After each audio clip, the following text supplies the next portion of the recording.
Moikka, mä oon Sanna Ojala, olen ratkaisukeskeinen lyhytterapeutti, henkinen ohjaaja, mentaalivalmentaja ja rentoutusohjaaja sekä energiahoitaja.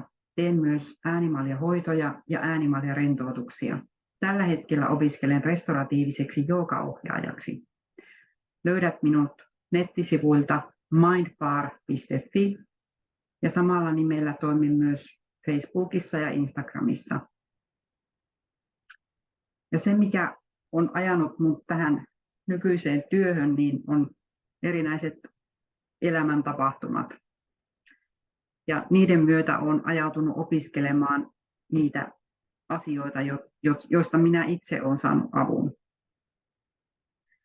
Ensimmäinen asia, merkittävä asia elämässä on ollut tietysti syntymä, ja minulla ne olosuhteet elämälle ei ole ollut ne kaikkein otollisimmat siinä kohtaa, ja se on ollut semmoinen merkittävä asia koko mun elämän ajan. Sitten tuossa teini-iän kynnyksellä merkittävä asia on ollut hieman semmoinen traumaattinen uskonnollinen tapahtuma, joka on ohjannut myös paljon mun elämää. Sitten mun nuorempi lapsi sairastui vakavasti syntymän jälkeen, ja siitä kun selvittiin, niin tuli pahat allergiat. Näihin mä lähdin hakemaan apua normilääketieteen ulkopuolelta, kun tuntui, että sieltä sitä apua ei löydy.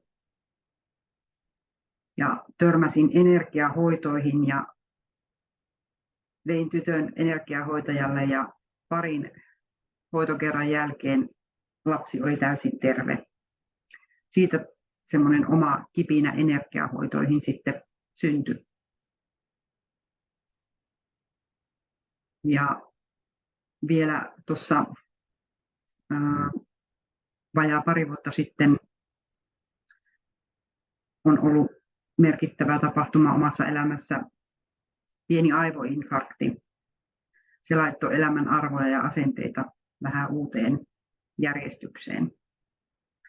Minua on aina kiinnostanut auttaminen, ihmisten auttaminen ja se, että miten meidän mieli ja ajattelu toimii.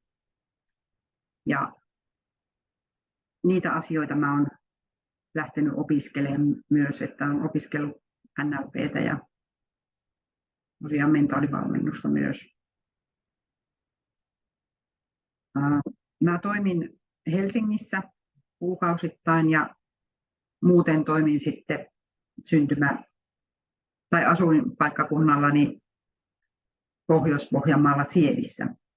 Ja teen hoitoja ja terapiaa myös etänä. Ota yhteyttä, niin tavataan.